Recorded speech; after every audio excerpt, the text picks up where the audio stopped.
Avant la simulation du Conseil européen, on a écrit une lettre à l'ambassade de République tchèque et on a reçu une réponse. Et puis on était accueillis par l'ambassadeur lui-même.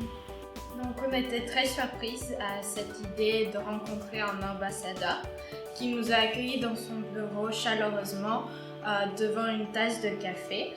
Et nous avons parlé des problèmes au sein de l'Europe pour eux, ce qui leur tenait à cœur et ce qu'ils voulaient changer ou pas. Et donc ils ne voulaient pas convertir leur argent en euros. Et ils tenaient à garder toutes leurs traditions en place parce que pour eux, c'est l'essentiel.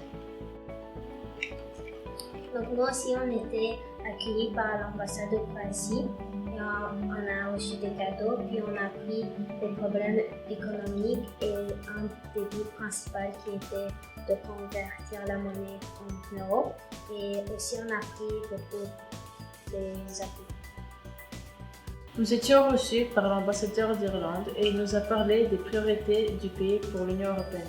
Notamment, il a insisté sur l'écologie et le développement durable. Moi, j'ai joué le rôle de la Commission européenne.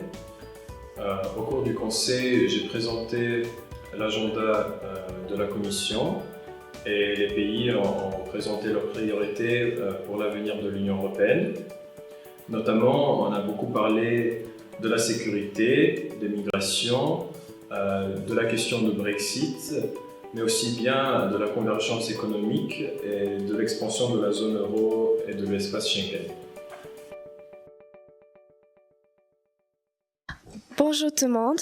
Aujourd'hui, on s'est réunis pour parler d'un thème, c'est les migrations. Le problème principal, c'est que les migrations traversent la Méditerranée et il y a des migrations illégales. À peu près 100 000 migrants par an. Il y a aussi un problème humanitaire. Beaucoup de gens meurent en traversant. Le problème, c'est que doit-on faire lorsque l'on voit un bateau de migrants illégaux au milieu de la Méditerranée ? Il y a plusieurs solutions. La première, ce serait de les laisser mourir, mais ce serait un problème humanitaire. La seconde, ce serait d'aller les chercher, mais il faudrait ensuite soit les ramener dans leur pays, soit les ramener en Europe afin de les garder ou alors de les renvoyer une autre fois. Et le troisième problème serait de savoir s'il faut interdire ou non les bateaux aux organisations humanitaires, parce que ils les ramènent en Europe, mais comme dit précédemment, de plus en plus de pays bloquent les frontières aux migrants. La Grèce est aussi prête à accueillir des migrants, car il faudrait sauver le plus de vies possible, donc il faudrait les amener en Europe et pas les ramener d'où ils viennent, car ils pourront repartir.